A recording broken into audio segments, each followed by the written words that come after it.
Welcome, Dr. Michael Bercik. Dr. Bercik is a board-certified orthopedic surgeon with subspecialty training in both shoulder and elbow surgery, as well as orthopedic traumatology. So after graduating from Georgetown University, Dr. Bercik received his medical degree from Rutgers and did his residency at Rothman Institute in Philadelphia, Pennsylvania. Dr. Bercik's first fellowship was in trauma and reconstructive surgery at Rutgers. After completing his trauma fellowship, Dr. Bercik completed 2 international fellowships at the renowned Center for Orthopedics is it pronounced Santé, France, and then continued to Melbourne, Australia, where he continued his training at the Melbourne Shoulder and Elbow Center and Monash University. Dr. Bercik is active in research and education. He's published several peer-reviewed journal articles as well as book chapters. A native of northern New Jersey, which we'll get into, and son of an orthopedic surgeon, Dr. Bercik currently resides in Lancaster with his wife, 2 sons, and their dog. So I'm going to get to the hard-hitting questions first. Okay. I read that you are a Giants fan. Yep. So there's a big draft tonight, actually, in our backyard. So I'm calling in from Ann Arbor, Michigan, just outside of Detroit. So the draft happens to be in Detroit tonight. And so the G-men, who are the G-men going to take? The rumors are swirling. This is hard, it's close to home for me that J.J. McCarthy might be in play. So what do the Giants need? All right, so they need sort of a lot, to be honest, and that's why there's so much like intrigue in this draft versus other ones, because it's been a long time since the Giants were like obviously needing to draft a quarterback. And there's also like 4 quarterbacks probably going to go in the top 10, maybe 5 or 6 in the first round. So the Giants could go so many different ways. Wait, are you a Danny Dimes guy? I'm a Danny Dimes truther. I have been. I believe him, but after 5 years or 6 years, whatever it is now, I finally have fallen off the wagon and I'm now open to drafting new quarterback. But I think my ideal situation is somehow the Giants get Derek May from North Carolina, probably via a trade with the Patriots. I think that's like my number one goal. And then trading for Brandon Ayuk from the 49ers. That would be like my dream scenario. I think the most likely scenario is they sit tight at 6 and they get Malik Neighbors or Roman Odunze. And then I think the third most likely and also my third most favorite option would be JJ McCarthy. Now, I will put a caveat on here. I know nothing about college football. Everything I learned about college football, I learned. Yeah, you're from the East Coast. From the last month, I've been listening to like Giants podcasts, like 1 to 2 hours a day. I'm pretty diehard about it. So like everything I've learned about college football players, I've learned in the last month. But now I have a lot of conviction in my opinions based on this 1 month. Yeah, of course. So JJ, fan. the only game I ever saw him play was the championship game, and I thought he looked fine. But like after he won the championship game, he was like, "Oh, he may be a first rounder." And then like this happens with the NFL every year. Yeah. It's like these people just get pushed up. I guess he may be the best one. Yeah. Yeah, you never know. So, and then I heard I saw Vegas odds had JJ McCarthy going to the going to the Chargers, went from 101 to 6-1 in the last 48 hours. So I don't know if Vegas knows something, but there's also a rumor that Harbaugh may draft JJ McCarthy and then trade Herbert to the Vikings for their first round draft pick. So anyway, either way, I think it's gonna be super fun. I'm gonna be excited. I'm gonna be whoever they pick. I'm gonna automatically think that person's gonna be a Hall of Famer. And As you should. Yeah, I've already requested my wife. There's like 3 days a year where I'm like, okay, I need to like go watch football, and this is one of the days. So my wife has already agreed to take the kids and do bedtime because I'm gonna go watch the draft. That's awesome. I love it. Yeah. That's great. Yeah. Well, the Giants sit in an intriguing spot. I agree. This year's draft is fascinating because of the quarterbacks. And, now that we're involved in athletics with our Proventus brand, so we work with probably 15 NFL teams and 100 colleges. I'm talking to agents. I'm actually working directly with the players. We do a lot, with Michigan football because we're headquartered here in Ann Arbor. Do you have any inside information? Yeah. So no, I mean, nobody really knows. JJ McCarthy's agent that whole Harbaugh drafting JJ thing cracks me. Like, I doubt that happens. I mean, Justin Herbert's, I think, a top 5 quarterback, but I mean, so I've got to know JJ and he's just a great human being. He's got all the tools. He'd be a great leader. He checks the mental, not only the physical box, but who knows? Like The that entire class 3 years or 2 years ago, 3 years ago, what it was like, all those guys are on different teams except for Trevor Lawrence. So nobody knows. But it'll be fun to watch. JJ McCarthy did an interview and they actually asked him like, where do you think you're going to end up? And he said the Giants. Interestingly, like you don't Yeah, usually hear players say that. It's called like calling a shot at the sixth pick, but we'll see. sure. Yeah. Awesome. All right. I know we'll all be watching tonight. We are starting to do a lot more in New Jersey, as we talked about a bit before we got on, and your legacy, family legacy, rings on there. So if your ears are ringing, when we're at Union County or University Orthopedics or Princeton or the like, the Bercik name is well received. Obviously, your dad, I mentioned, was an orthopedic surgeon. So it seems like orthopedics is in your DNA. Mhm. What made you want to become an orthopedic surgeon? So obviously my dad was an orthopedic surgeon, so I knew a bit about it, obviously. But when I went into medical school, I actually thought I was going to be an ophthalmologist. I thought that was the most interesting thing. And then I was trying to decide what to do, and I figured I'm gonna. I talked to one of the residents at Rutgers, and I said, "Do you mind if I just like take call with you on like a Wednesday night and just see what it's all about?" And Rutgers is in Newark, New Jersey, so it's high trauma, very busy type of place. And the entire night from like 5 p.m. when I finished classes and went over there, made with him until like 4 a.m. the next day. We're running around, we're in the ER, he's covered in plaster, he's putting on casts, he's like doing reductions and all this stuff. And I was like, all right, this is it. I mean, that was like that locked it into me. It just seemed like such a cool thing. It was like you really get to use your hands. All the guys, and the girls and the women that were there all seemed to get along really well. So very collegial kind of attitude. Um, it just seemed like fun, honestly. It just, Yeah, sometimes you get this gut instinct, like this is going to be fun. And it was fun. It is fun. It's remained fun. So, that's awesome. And so I believe family, and your wife's from the Pennsylvania area, so brought you to Pennsylvania. How long have you been at Lancaster Orthopedic Group? I have been here since 2016, April 2016. April Oh, 2000. I didn't realize it. I just had my anniversary, April 11th. I didn't even April Oh, 11th. nice. That's like a date that I just remember because that was my first day. I Yeah, just yeah. came and went. I didn't even notice. I guess that means I've been here too long now. I guess I'm not even remembering when the annual anniversary comes up. But yeah, I moved here 2016. That's awesome. And out of curiosity, obviously you have a specialty in shoulder and upper extremity. What's most interesting to you these days in terms of shoulder surgery or, your practice? Uh, Yeah, I would say that the two surgeries that I do the most of now that I'm the most interested in, both like academically and just what I take the most enjoyment out of this procedure performing would be, shoulder replacement with a particular focus on reverse shoulder replacement, and then shoulder arthroscopy.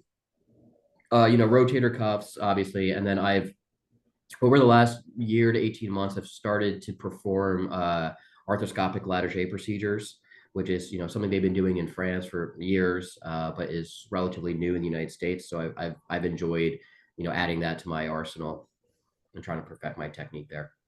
awesome. Um, yeah. So in terms of shoulder surgery, obviously we work with a ton of orthopedic surgeons, maybe 2,500 across the United States. And the feedback consistently, and we work with, thousands of patients. Feedback consistently is that post-op shoulder surgery is painful. Mhm. And so can you tell me a little bit about the challenges for shoulder patients after surgery? Sure. So that's true. After lumbar surgery, arthroscopic shoulder surgery is the most painful surgery in orthopedics. It's sort of been reported that way. And interestingly, shoulder replacements are less painful. You would think it's sort of counterintuitive. You make a big incision, you're cutting the bone out, all these things. Those patients tend to do pretty well. It's the shoulder arthroscopy patients, and to this day, I'm not entirely sure why it's so much more painful than other surgeries, but it is. And it's not just pain. There's a lot of issues that happen post surgically with shoulder patients, and I can also speak from personal experience in this. My wife had shoulder arthroscopy, and I saw, so I see this not only from the surgeon standpoint, but I got to see it like every day from the family member of a patient standpoint. And so the few things are, one, pain. Obviously there's just pain associated with it, which can be pretty intense. Number two is sleep. Sleep is a huge thing after shoulder arthroscopy. People struggle with sleep, and they'll often ask me, can I sleep like this? And then can I sleep like that? And what I always say is just sleep however is the most comfortable to you, because I'm not really worried about them messing anything up in their sleep as long as they're wearing their sling. But, often people will have to, either sleep in a recliner for several weeks, or they have to build up a sort of like little barrier in their bed with pillows so that they're sort of cradled. So that's another thing. The third thing is you're just really, it's hard to function with one arm in a sling, which most of these people are in for 4 to 6 weeks, depending on your protocol. So getting dressed is a challenge, driving is a challenge. If you have a younger patient that may have young kids, getting the children into the car seats, those types of things are a challenge. Cooking's a challenge. So, it can really be pretty disruptive in multiple ways, even if they're not having pain issues. Just everything else can be a problem, Yeah. Uh, Yeah, that's certainly what we see in terms of anecdotally just dealing with patients. And sleep, I think there's probably too much information on the internet now, and I'm a sucker for all things health, wellness, longevity. I actually was just at a summit at UCLA put on by YPO. So kind of the who's who and these celebrity, I call them witch doctors, but they're most of them actual doctors, the Hubermans and the Tia. And they actually had a special guest, Brian Johnson is his name. If you're familiar with him. He made a bunch of money, and then now his endeavor is to try to live, for like 200 years. And so he's spending like millions and millions of dollars on his health and tracking everything. And it's actually pretty fascinating. And he's very regimented and detailed. And they said, okay, what's the secret? What do we need to know? And he said, sleep, sleep, sleep. That everything we've studied, sleep is the most important thing. And so if you can't sleep, I think especially when your body's trying to recover, that's where we've seen, and I'll do a selfless plug here in terms of cold and compression therapy, especially with the iceless technology that patients at the touch of a button, can put that shoulder wrap on. It turns itself on and off, so it's safe to get that sleep with that natural pain relief. We've seen to be a big deal for those patients. Just curious in terms of your philosophy around, I think the term multimodal pain management gets thrown around a lot, and I don't know if we clearly have identified what that actually means. But what's your post-op regimen? So I pre-op give everyone Tylenol, Lyrica, and an anti-inflammatory medication, usually Celebrex or something like that. And then post-operatively, I give everyone, unless they have some sort of allergy, 4 days round the clock of ketorolac or Toradol, which is a very powerful anti-inflammatory. And I'll often tell them that this might be the only medication you need. I tell them all to start taking it about 10 p.m. the night before. It's really amazing to me that no matter when the patients get their block, whether it's 7 a.m., 9 a.m., 11 a.m., 1 p.m., they all wear off at 3 o'clock in the morning. It's almost like clockwork. They can wear off at 3 o'clock in the morning. So I always tell them, take your pain medication the night before you go to bed after the first surgery, or excuse me, the night that you go, the night of your surgery before you fall asleep, so that you have a little bit on board, because patients can often play catch up if the pain sort of hits them like a truck and stuff like that. And then I tell them just keep taking it around the clock, the Toradol or Ketorolac for 4 days. And then I do give them narcotics. I give them a smaller dose than I used to. I used to give everyone OxyContin 10 milligrams BID, which is like crazy to me now. Now I do give them something like, oxycodone for breakthrough pain. And that's pretty much it. Now, I do have some like colleagues like Luke Austin at Rothman, who's a big pain. He's a shoulder surgeon, but he's done a lot of research on pain, and he's really going to narcotic free. And I think I may get to that point one day. I'm sort of going a little slow with it, but a lot of it, from talking to him about this, is the patient education beforehand. You just have to let patients know that there is going to be some pain, but you can, if you get them in the right mindset and then you use just Tylenol and a powerful anti-inflammatory, that's often all they need.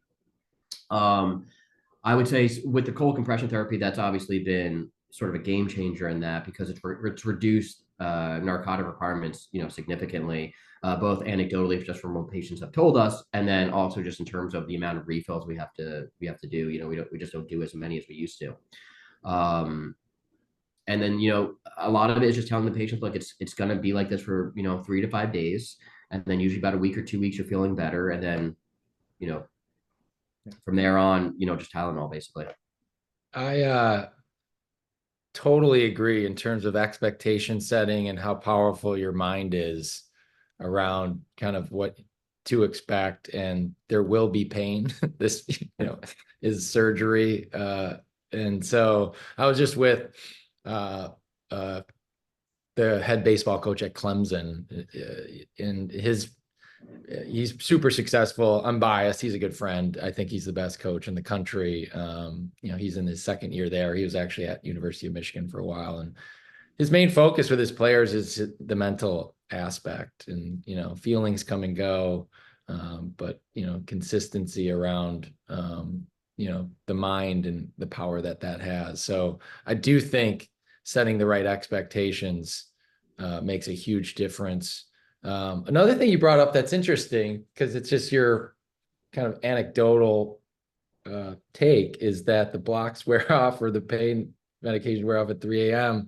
So at that same conference I was just at UCLA, there was a sleep doctor, and he just mentioned, you ever wonder why, and this is just in general, people tend to wake up from 1 to 3 a.m. And he's like, that's that's biological. He's like, as you go to sleep, your body temperature lowers, and to wake up, your body temperature naturally comes up. And he's like, from 1 to 3 a.m., some people don't notice it, but they actually do wake up. Some people wake up, and so I don't know. That's just putting 2 and 2 together. But most people wake up. Sleep is really interesting. I mean, there's some theories that, like, it was just until like the Industrial Revolution that people tried sleeping through the night, that there was a first sleep and a second sleep, like in the 15th century and stuff like that. And people would wake up at 1 o'clock in the morning and, get up and do things at 1 o'clock and go back to sleep and stuff like that. So this concept of sleeping through the night might be maybe a relatively recent thing in the human race.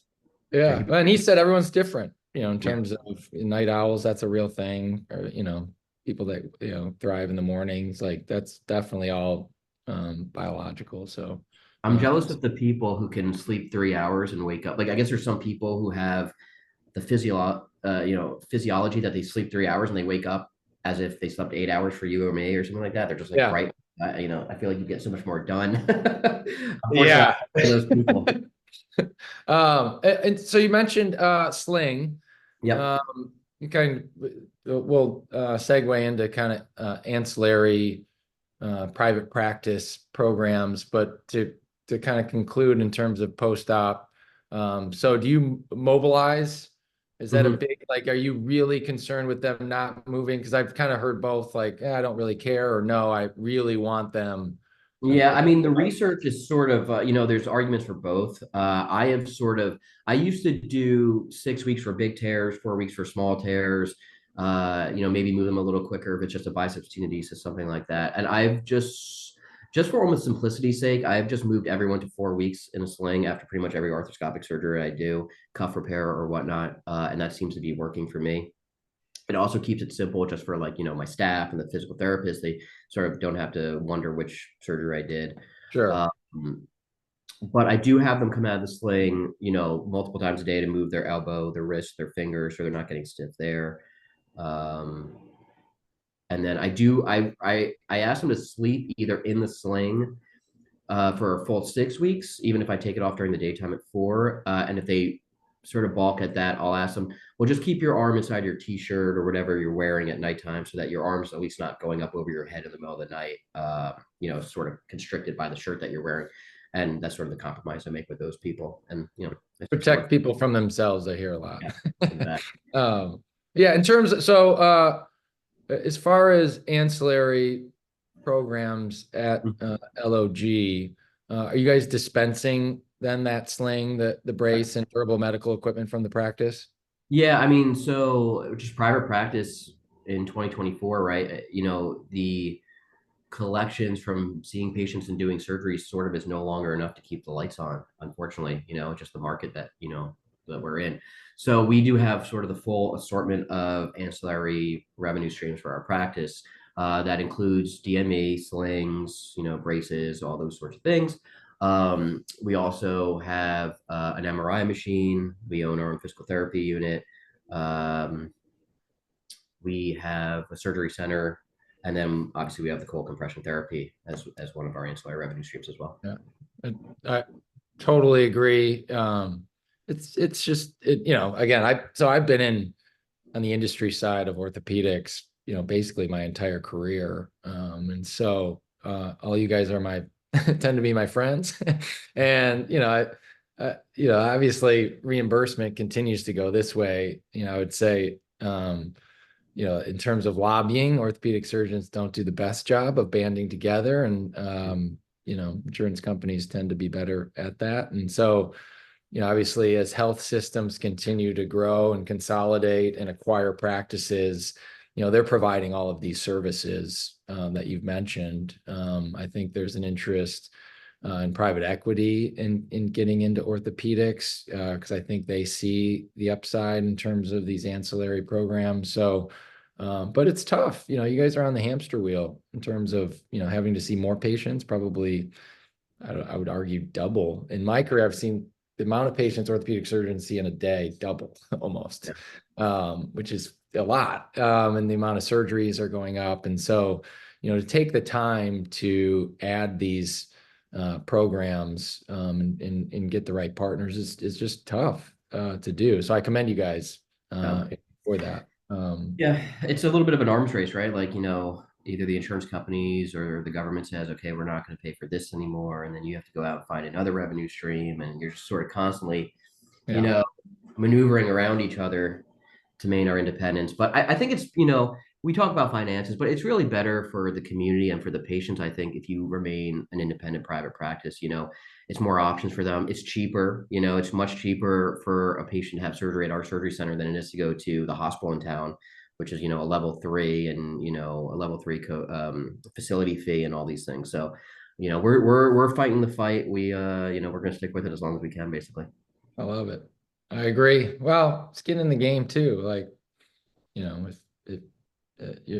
I've just seen throughout in all aspects of healthcare business, if there's a sense of ownership, the quality, care, all those things tend to go up. So, we'll segue now to cold compression therapy. You mentioned the experience that your wife had shoulder surgery.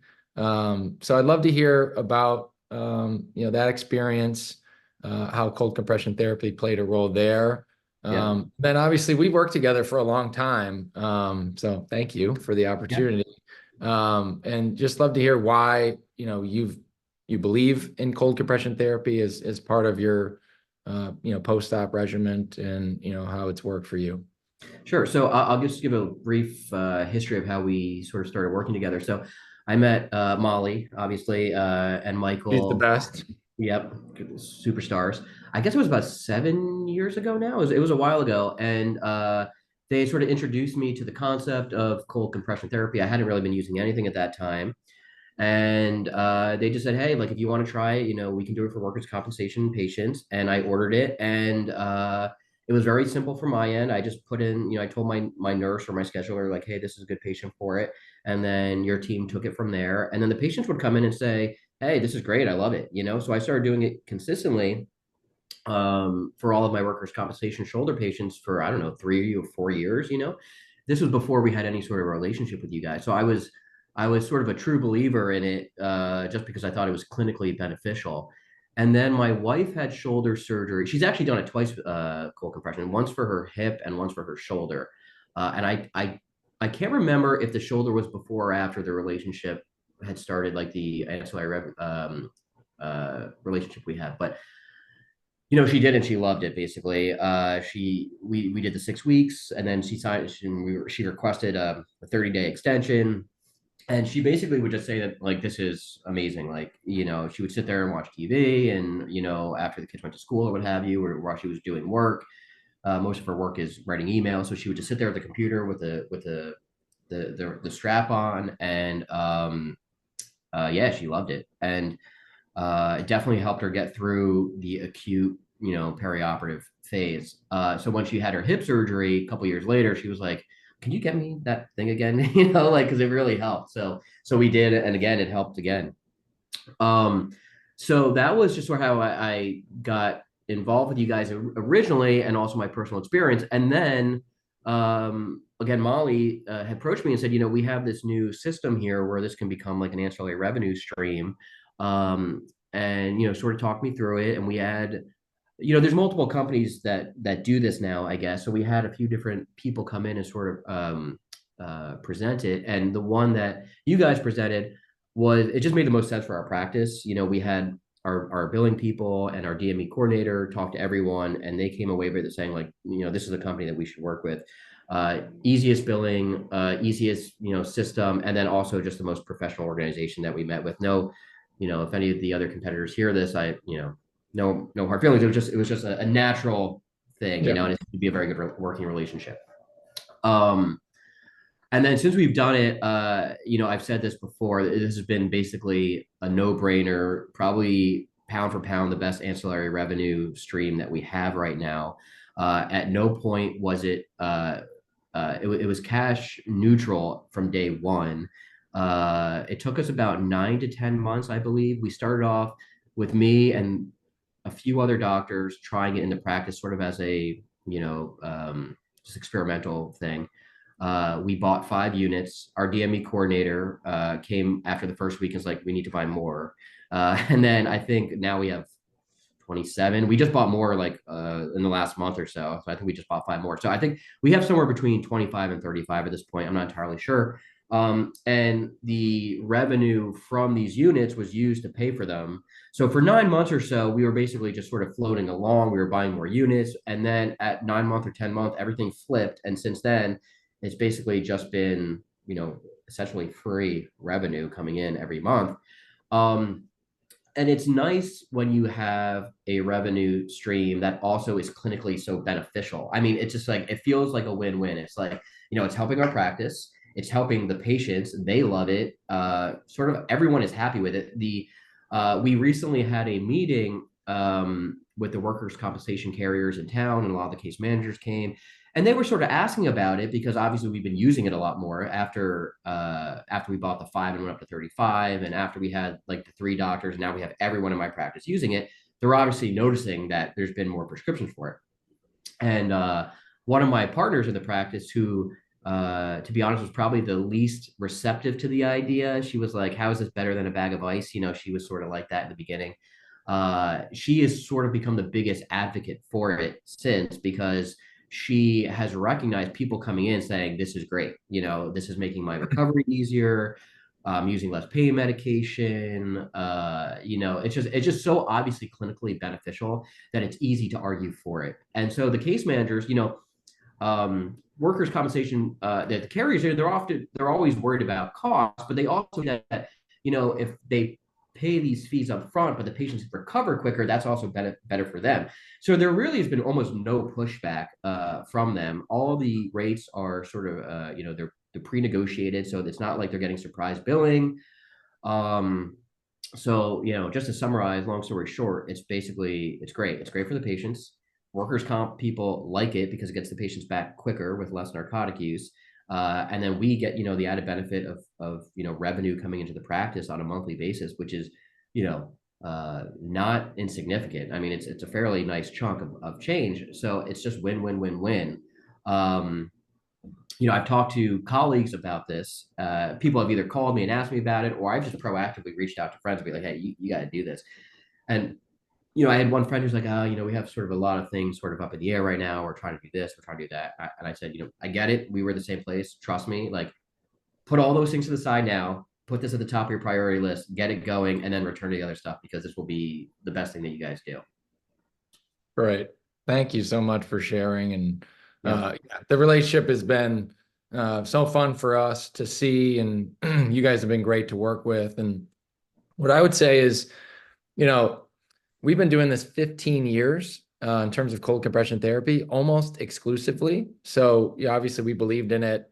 It'd probably been more natural for us to become this all things DME company, but we really wanted to proliferate cold compression therapy, be stewards of this modality.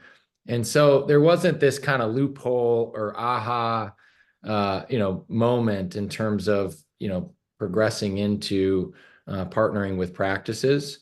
It really was a progression and building a foundation. I will tell you, the silver lining for us of COVID, was that, prior to that, we fit every patient in their home.